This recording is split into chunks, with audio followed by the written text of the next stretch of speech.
Welcome to the Missions Mantle from Fellowship International Mission. I'm here today with Candy Surratt.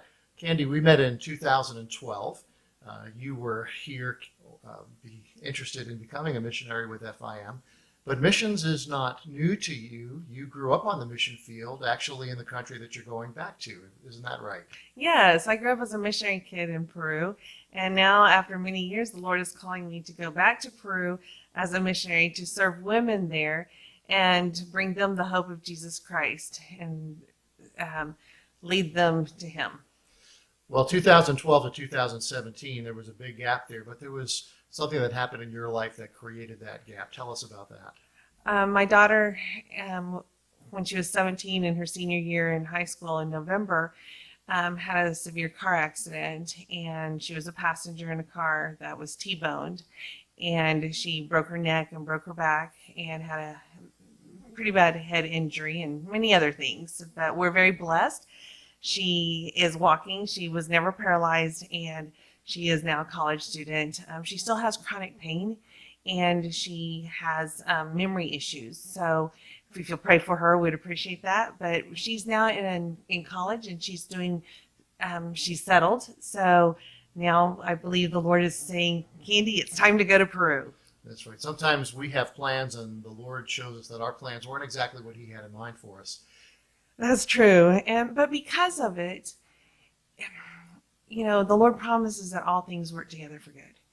And even though it would not be something we would have chosen, I can already see God's hand and be thankful for the many, many things I have learned through it all.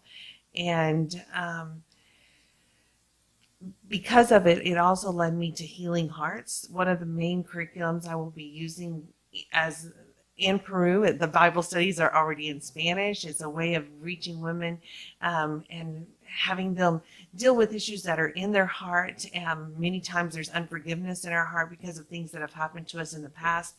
But what we don't realize is that when we're holding on to that bitterness and unforgiveness, we're the prisoners. But when we can obey the Lord who says, forgive, and we can't do it in ourselves, but when we forgive in His power, He frees us, and we're not the prisoner. And so I'm taking that message to the ladies in Peru. And these are lessons that the Lord's taught you through your suffering and your trial. And we're promised that in Scripture, aren't we? That Yes. God comforts us, and that the comfort that which He gives us, we're able to comfort others with that same comfort. Yes, and that is actually one of my main verses. And I use that in my video and in my presentations quite a bit. Praise the Lord. So our suffering has a purpose in life. And that's something we can thank the Lord for. You've been doing some training, and just recently you came back from ABWE, where you had some additional training that relates to what you're going to be teaching and the way you're going to be teaching. Tell us about that. Yes, I had the blessing and privilege of going to the Good Soil training at ABWE, and it was so exciting to see the evangelism and discipleship training that they were doing, and I was all excited. But the way that they were doing was just so new and refreshing and exciting, and how they helped you learn the Word. And I didn't know how to explain it until I went to Moving Beyond Lectures workshop immediately following.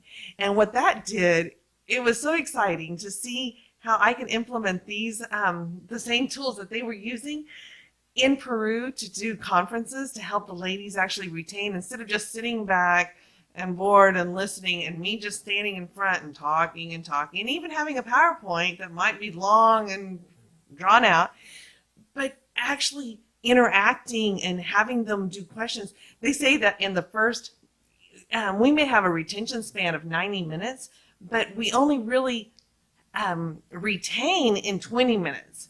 So if we can move around and switch things around and write things down in a different way, or do a flip chart or an interactive game, we will actually retain the materials. And the goal is for students to talk to one another. Normally in a lecture, it's the pastor or the teacher or the conference person teaching constantly. Right.